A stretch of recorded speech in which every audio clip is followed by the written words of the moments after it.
Hello, hello, and welcome back. Welcome back again to Kopi Chats with me, Waylene, your host. And boy. Today, good stuff lined up for you. The first thing is something that you may have totally forgotten about already. Remember COVID? Do you remember? Is this still a thing? Do people still catch it? This is the most underwhelming COVID news yet. So there's a new COVID-19 variant, Deltacron, and I'm a big Twitter user, and normally Twitter is like really ahead of the curve on such things. But I haven't seen a single tweet about Deltacron. Now, either my timing is so good that I saw this news just before I went live today, and it's just so current that nobody even on Twitter is talking about it, or just nobody cares. I think nobody cares. Already countries like Finland, Denmark, the UK, and I think by now probably to a large extent France have dropped all COVID restrictions. So will they put it back in place for Deltacron? Seems unlikely. But who knows? This is so new. But do you think for a moment? Do you really think that people will suddenly take an interest again in COVID? Will the news be covering it nonstop, 24/7? I don't know. Which will win out? Ukraine and the handsome President Zelensky fighting against the villainous Vladimir Putin, or nebulous, vague Deltacron thing that you're already so over before you ever heard anything about it. I know which one I think will win. Okay, moving on. In business news, my first business news segment. Indonesia. So for those of you who are not from this part of the world, Southeast Asia, GoTo is the amalgamation of the Uber of Indonesia with the Amazon of Indonesia. Boom. And so you get this Uber Amazon conglomerate that is going to crush everyone, because both companies were leaders in their respective fields. Tokopedia, the toll part, was the top e-commerce player, and Gojek was the top ride-hailing player. So what does it say? They're going to brave the rocky stock market with a $29 billion valuation for the IPO. Now this comes as their rival Southeast Asian tech stocks slump, and that was a little surprising, but apparently that is the case. So let me see. Their direct competitor Grab, also listed. Bukalapak, which is competitor to Tokopedia, and SEA, where is it? Based in Singapore, all have had underwhelming performances. Let's see. Shares in Grab, Singapore-based super app, listed in Nasdaq, have plunged 70% since the IPO. Shares in Sea, the region's largest tech company, they do a lot of game-related stuff, listed on the New York Stock Exchange, fallen 60% since the start of the year. So it's been bad all around. And so that's the backdrop. However, bear in mind that Grab's in New York. Grab and Sea are both listed in New York. Then there is their competitor Bukalapak. That was the first Indonesian company to be valued at more than $1 billion to go public, trading well below the IPO level, 67% below the IPO price. That's tremendous. That's catastrophe levels, isn't that? It is, right? This catastrophe level drop. But excuse me. The thing is that Bukalapak CEO quit, and then I think that's a mitigating factor. Grab and Sea are based in New York, so you don't expect a lot of Southeast Asians, who know about Grab and Sea, to invest in the New York Stock Exchange, right? And so you expect more North American-based investors to park their money there. And would it surprise you that, while the US market is not doing so well, that these two companies have not been doing well? Less surprising, right? Now, just last year, both Grab and the company Gojek, which is the ride-hailing part, came off their best year ever, thanks to the pandemic, I believe. So if it would be a little strange, you know. It feels a little strange if GoTo is going to have a terrible, you know, IPO experience. Also, somewhere here it says that the Indonesian stock market is up this year. There we go. So in Indonesia, at least, it seems that, you know, the overall stock market's doing pretty well. The economy is getting better. So I don't really know if it makes sense, you know, to have all this hesitancy about it. Am I making a stock prediction? Maybe. Just hear me out. Now, it says here that 4.35% of the company's shares will be up for grabs at the listing, at the IPO. That's very little, and that a large part of that is because the company took something like $1 billion in last November. So they've just received a funding round, and as a consequence, you know, a large amount of equity was bought up by these investors, and very little of it, you know, is going out to the stock market for the IPO. But even so, you know, it does feel like 4.35% is really low, and because of the recent investment from their these huge investors, I would reckon that their senior team, you know, their CEOs, their founders, are locked in for a substantial amount of time. You know, their contracts probably say you have to stay. You know, we're in a massive transition period. We'll give you a big reward if you stay, right?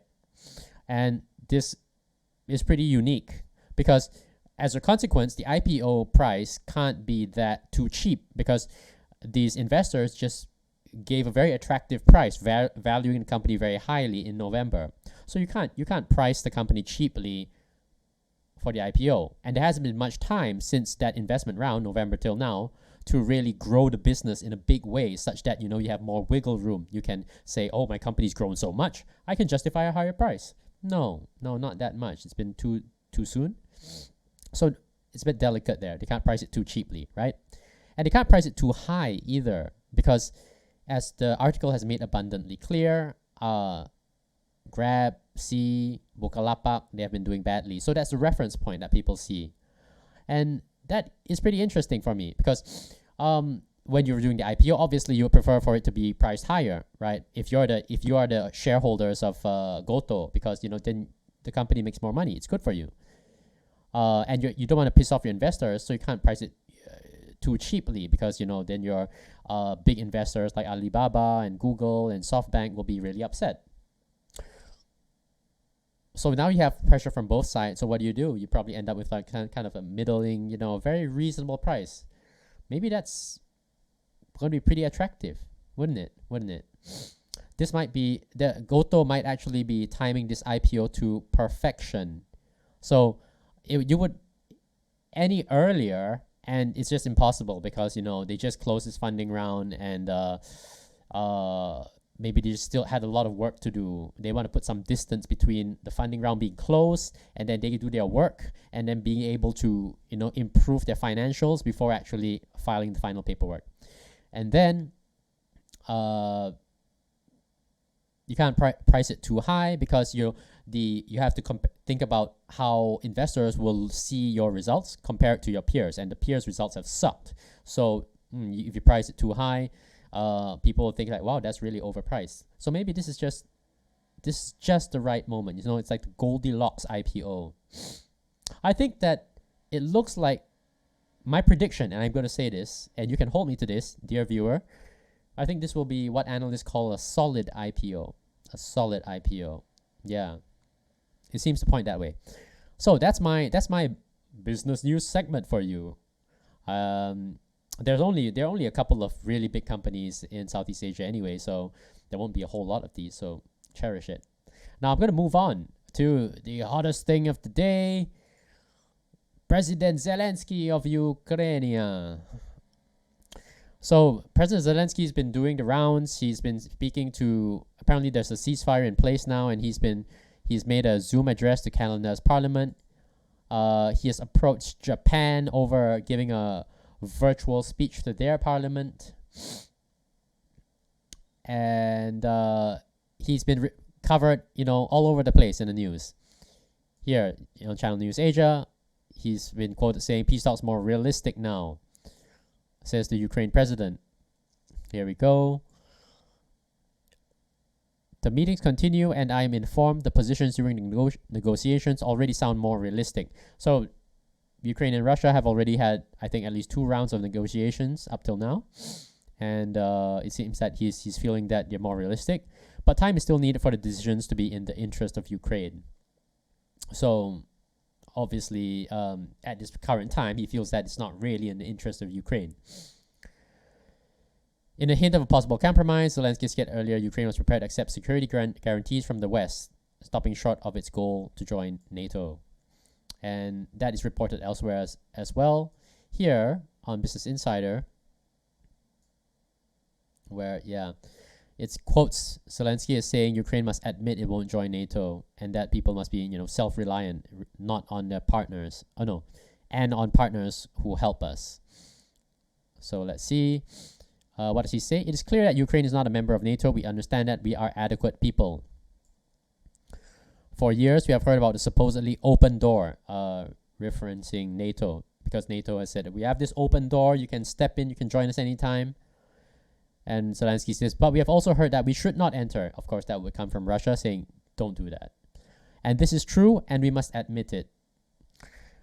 Now, you can take this 2 ways. You can think that it is true that we have been told these things, right? Which is obvious beyond words. Like, it's true that we have been told these things.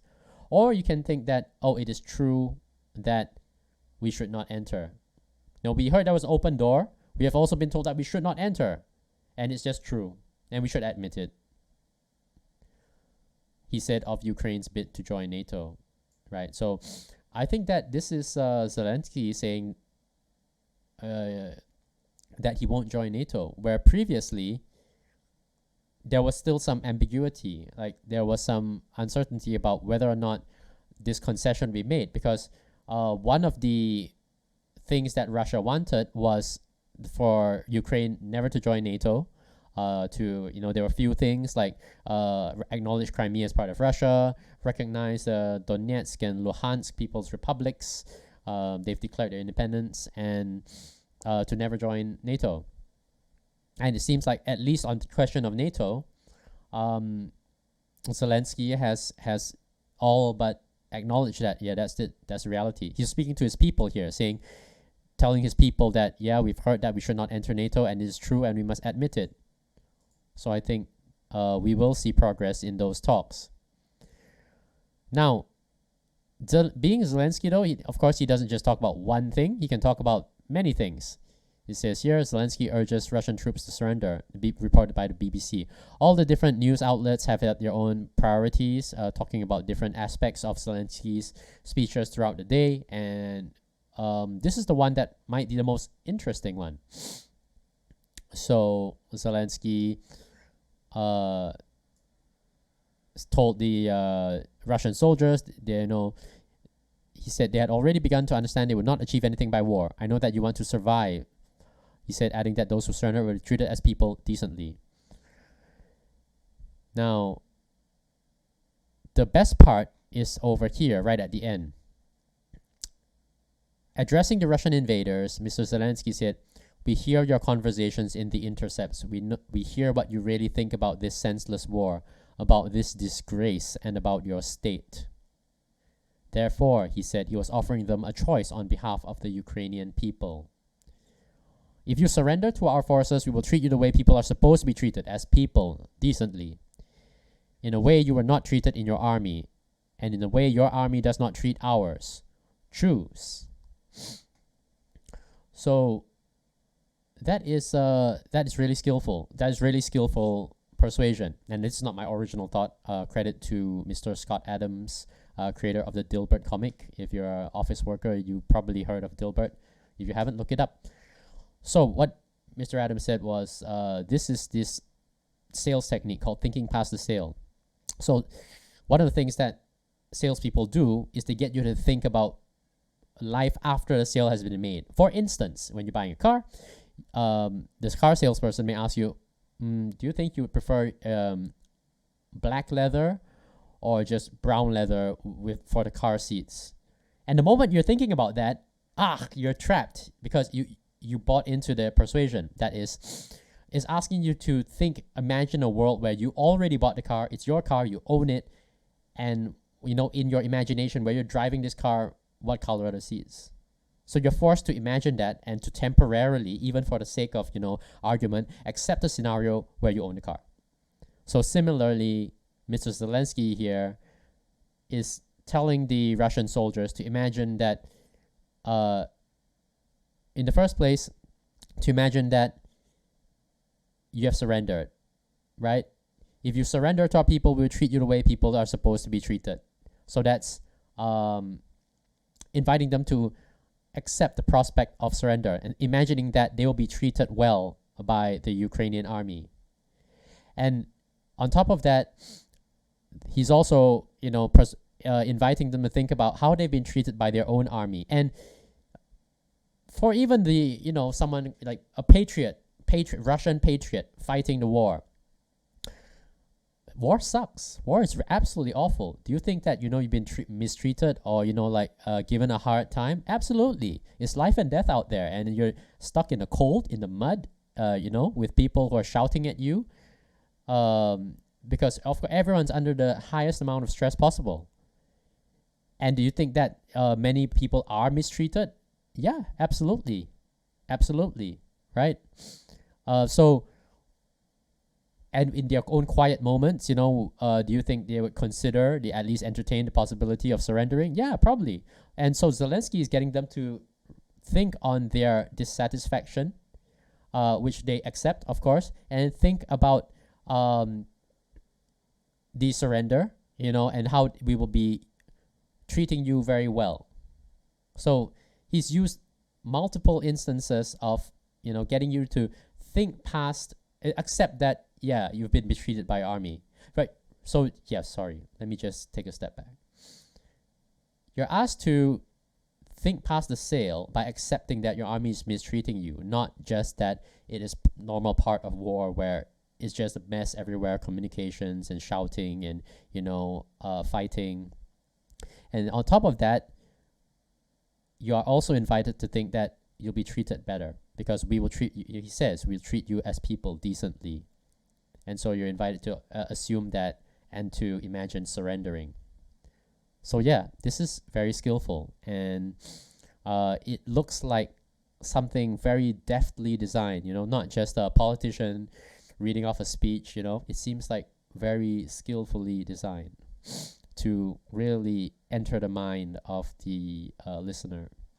So Ukraine already has shown, the capability to have, very, very well done propaganda warfare. I mean, I think that's just true, right? You can look it up if you want. You can see what Ukrainian information operations have been like. So this is just, it seems like pretty consistent with that, and Ukraine has done very well.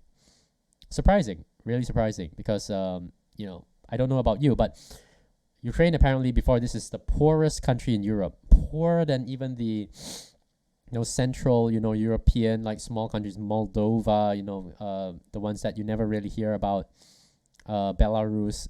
Ukraine is the poorest, and surprisingly, they have pretty good information operations, propaganda warfare. Okay, I'm done with that. Moving on now. Again, still on Ukraine. Singapore urges China to use her enormous influence on Russia to end the conflict. Now, this was just from this morning. Foreign Minister Vivian Balakrishnan says, I hope they will assert their influence with Chinese characteristics, which means quietly and discreetly but effectively. He said that Beijing has a greater economic stake than Moscow in an integrated, multilateral, rules-based world. That's pretty assertive by Mr. Balakrishnan recently, because he has spoken several times on the Ukraine conflict. Now, first of all, it was the big bombshell that Singapore was going to impose sanctions. I think Singapore alone in Southeast Asia is imposing sanctions on Russia. So it's very unusual. He's quoted as saying that, where is it?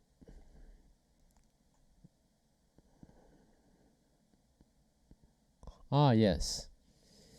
Singapore last month became the first Southeast Asian nation to impose sanctions on Russia. Balakrishnan said it was necessary due to the egregiousness of it all. Egregiousness. So that's very atypical, very unusual, statement from a Singapore diplomat. He goes on to say, we believe for an inflection point, little Singapore is standing up for principles and expressing a hope for the rules of engagement for this new era. So that's very, very atypical, very atypical. But you can see that, okay, the driving point, the thrust is that we're standing up for principles and rules of engagement in this new era, and calling on China to use her enormous influence, right? Now let me show you the interesting follow-up piece of news. China warns ASEAN countries not to be pawns in major power confrontation. Chinese Foreign Minister Wang Yi tells Indonesian counterpart Retno Marsudi that Southeast Asian nations should cherish their region's peace and stability. Major powers should not use smaller countries as tools.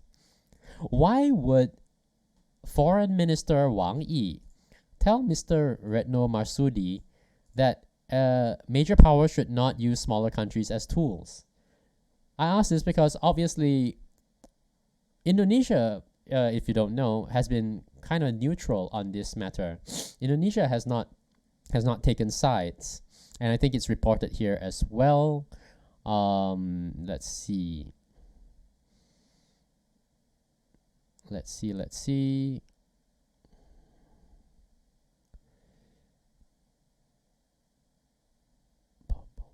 Yes, according to the Chinese statement, Marsudi said Indonesia respected the sovereignty and territorial integrity of other countries, called for dialogue to de-escalate tensions, as willing to coordinate with China over Ukraine. So, Indonesian President Joko Widodo has warned previously that Ukraine's situation could undermine the global economic recovery. But he's not taken sides, nor asked anyone to do anything. So isn't it strange for the Chinese foreign minister to call to warn ASEAN countries not to be pawns in major power confrontation? If we're talking to ASEAN countries, the ASEAN media paying attention, and the only member of ASEAN to strongly advocate for on this issue is Singapore. You just have to draw the line that this is about Singapore. China is telling Singapore, hey, don't be a pawn, okay? Don't be a tool. You see it now? I think it's pretty clear. And this is, as far as Chinese diplomacy goes, this is the most gentle rebuke you can get. Because witness how China, argues with the United States, argues with anybody who dares to say anything about Taiwan. Little Lithuania, I think all trade with Lithuania was cancelled by China because Lithuania had the nerve to allow Taiwan to open a representative office in Lithuania, and called it Taiwan and not I think called it Taiwan and not I think that was the name given, and that was what upset China. So this is the most gentle, most indirect rebuke I've ever seen coming from China, which is quite remarkable. We'll see what happens subsequently. And I think China's just saying, okay, I'm going to be really nice to you and tell you it. I'm not even going to address you directly. I'm just going to say generally, oh, the noise here is so terrible. This place, it doesn't deserve to be so noisy. Telling someone to shut up. So that's kind of what's going on. All right, moving on. Saw this commentary on Channel News Asia. Channel News Asia, you have really an absolutely terrible track record of getting people to do the right commentary. So over here we have I think a Mr. or Miss. I can't really be sure. I'm sorry. I don't mean to do this, but I really don't know. But I'll just say Aaron Hurley is according to the byline, is an expert on the intersection between U.S. national security policy and domestic politics. So this first appeared on a blog called the Lowy Institute's blog, The Interpreter. And now, what is Aaron? I don't even have to show you the contents. Has the U.S. regained credibility by leading a global coalition against Russia? Do you think so? Do you? Do you? Well then, allow me to refer you back to this tweet that I shared just yesterday. According to Wall Street Journal, leaders of Saudi Arabia and UAE declined requests to speak to President Biden during the Ukraine crisis. Instead, they both took calls from Putin. Active and former government officials have told the Washington Examiner that the Iranian Quds Force Esmail Khani is believed to have tasked with avenging Soleimani with the high-profile assassination of a U.S. official.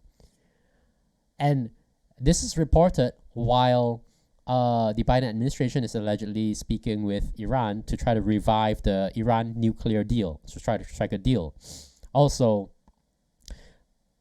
at the same time, Iran fired a bunch of missiles at Iraq, where a U.S. consulate, a U.S.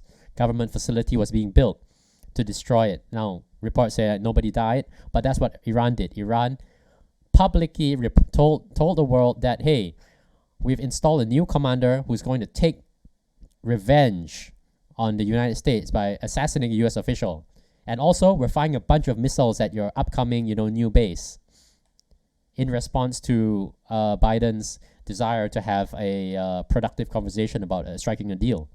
And now also, senior U.S. officials are traveling to Venezuela to meet with the government of President Nicolas Maduro, which has been, the Venezuelan government, led by Nicolas Maduro, has been a total pariah for the past few years after becoming a lot more authoritarian, clamping down on dissent in Venezuela. So, going back to the original question, has the U.S. regained credibility?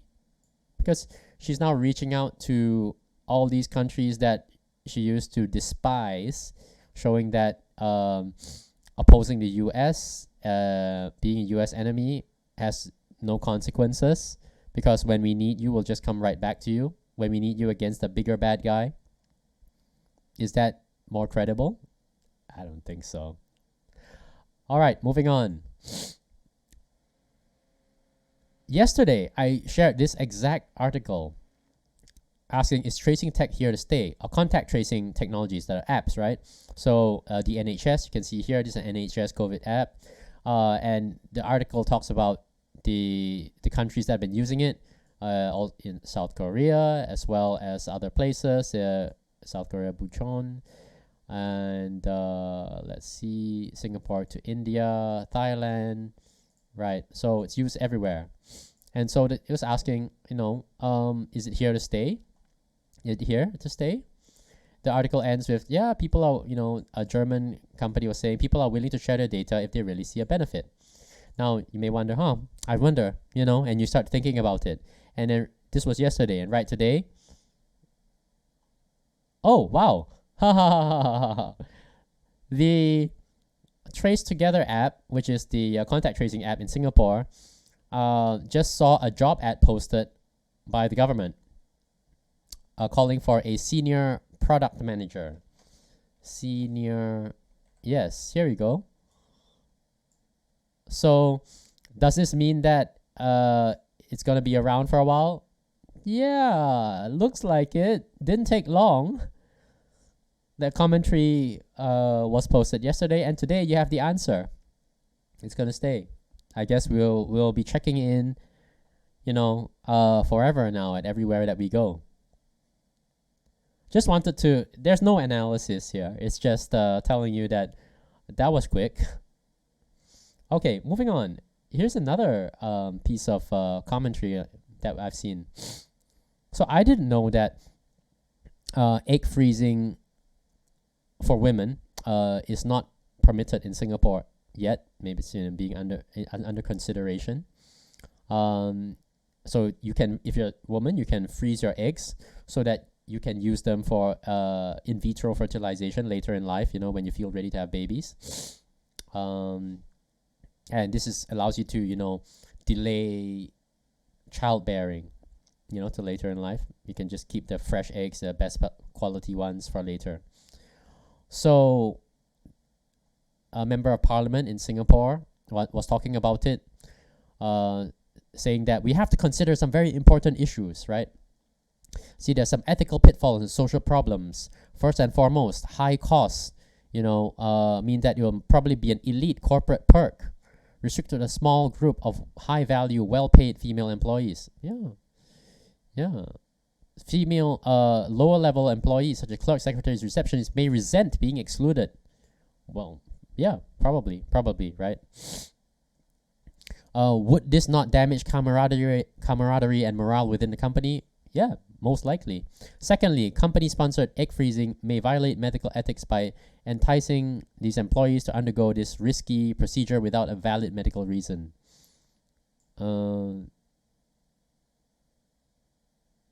That seems like a stretch.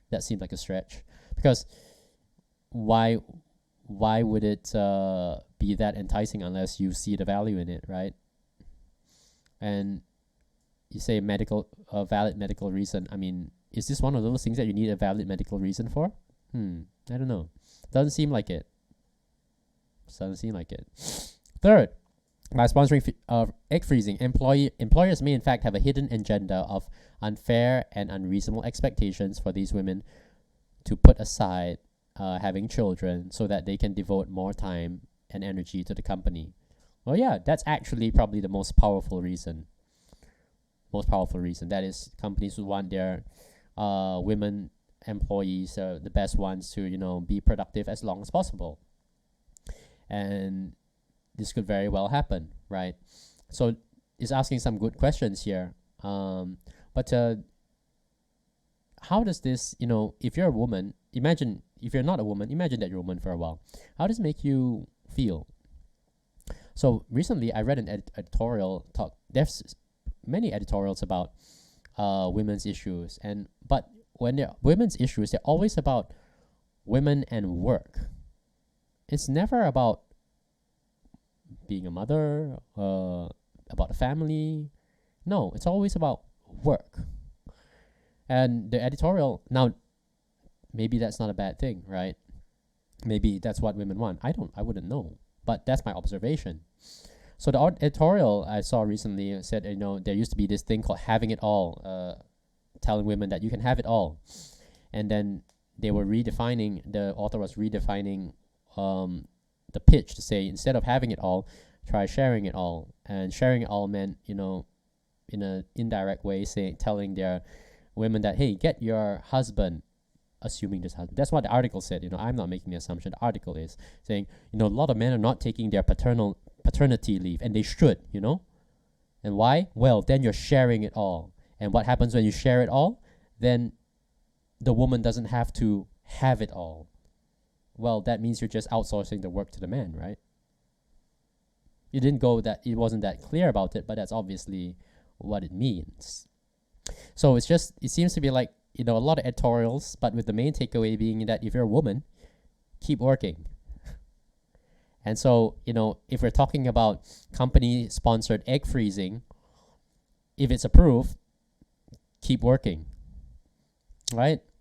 We're not talking about the case where it's banned. No, it's about if it's permitted, well, then you can keep working. So it seems that no matter where the discussion goes, the bottom line is keep working, which is a very Singapore thing. But I'm not a woman. I don't know how women feel about it. My observation as a man is that it seems like it's very much about keep working. And moving on, that leads me very neatly into this thing. So turns out that mobile addiction is causing up to 30% of failed marriages, according to counselors. China's divorce rate rose from 2 cases per 1,000 10 years ago to 3.4 per 1,000 before dropping to 3.1. So it's increased by 50% in a decade. That's really high. That sounds really high. 50% increase. And some marriage counselors say that mobile phone addiction is responsible. Now here's one anecdote. Let's see. Oh, and the Chao Hongling, a senior mediator, said, "This is a form of domestic violence known as cold violence, where a person spends all their time on a mobile phone and neglects their partner and household duties." Wow. Violence. A victim said, "He didn't care about me, our kid, or our home. He just played with his mobile phone as soon as he got home from work and would do nothing else. I asked him to help me do the housework, but he didn't respond. I cannot accept this deathly stillness." Husband said, "I don't think he did anything wrong. I just surfed on the internet, checked social media, read news, and played games." He rejected Chow's suggestion that he spend less time on his mobile phone. So, first of all, this obviously is a very skewed perspective.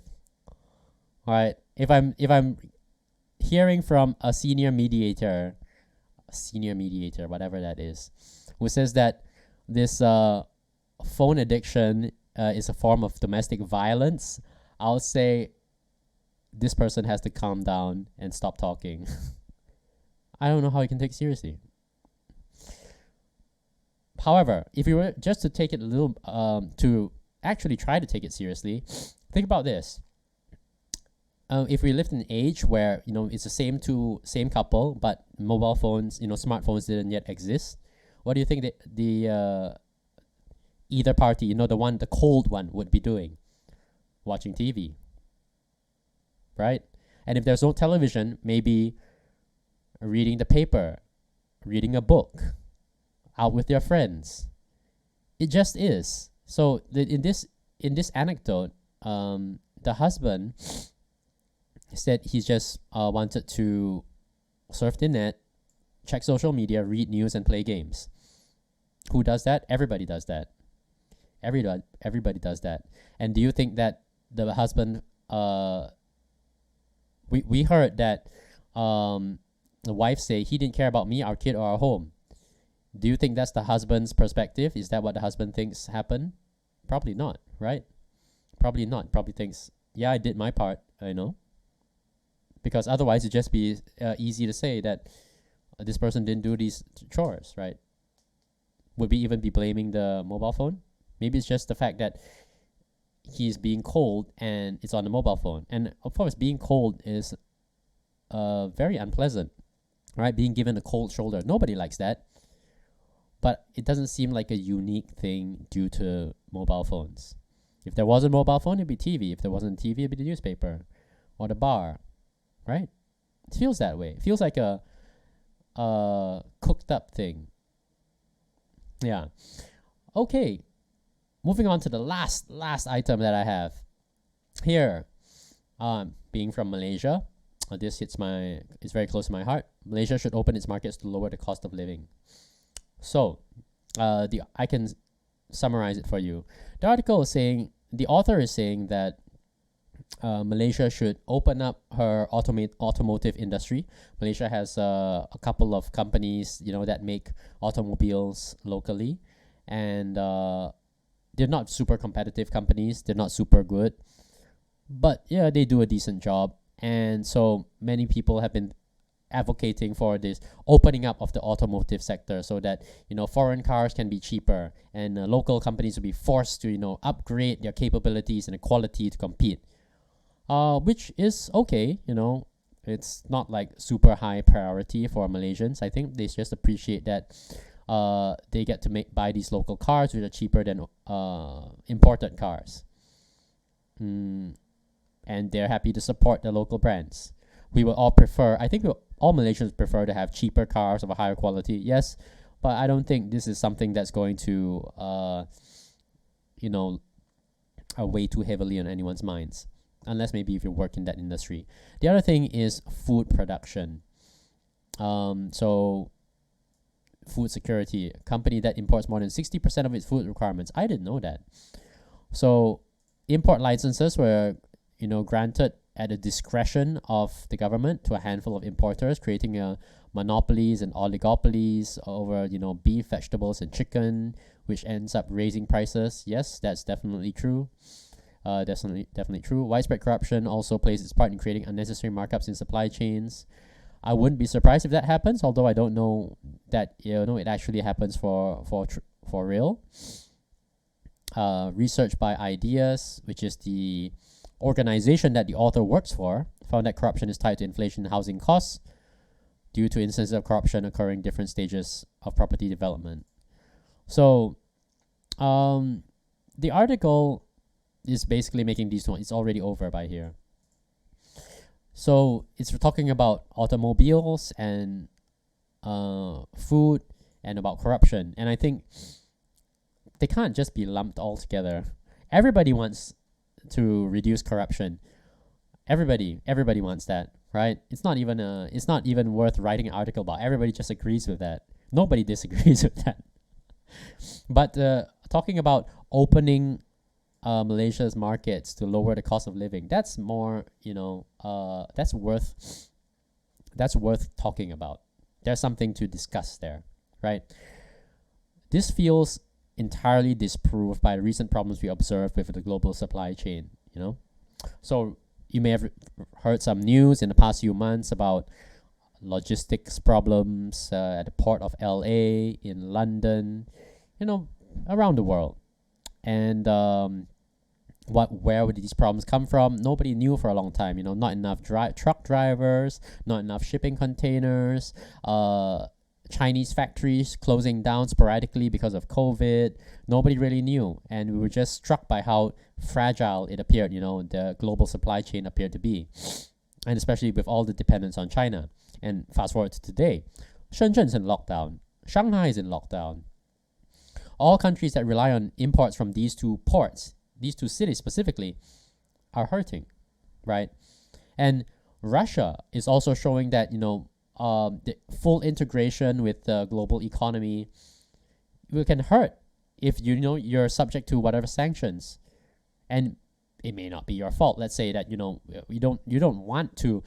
We're not saying that Malaysia will go out and invade another country, but Malaysia would not want to be subject, accidentally getting into trouble and be facing sanctions. So should we open up markets in such? I think the past couple of years are evidence against that.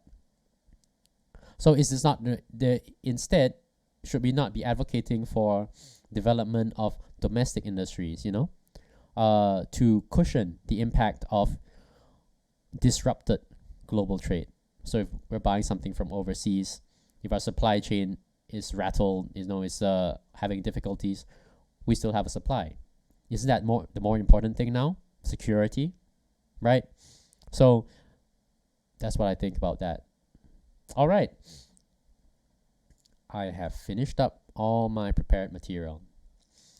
And I thank you once again for listening. It's been a pleasure as always. If you enjoyed this, please click like, click subscribe, hit the notification bell if you want to know when I'm back to regale you with more tales. I would definitely love to have you all back with me. Every time you join in, I can sense your intelligence just glowing through the screen back at me. Our collective intelligence is expanding. So if you want to continue that, join along with me. Click the like, click the subscribe, and then I will talk to you again real soon as tomorrow. Take care. Bye-bye.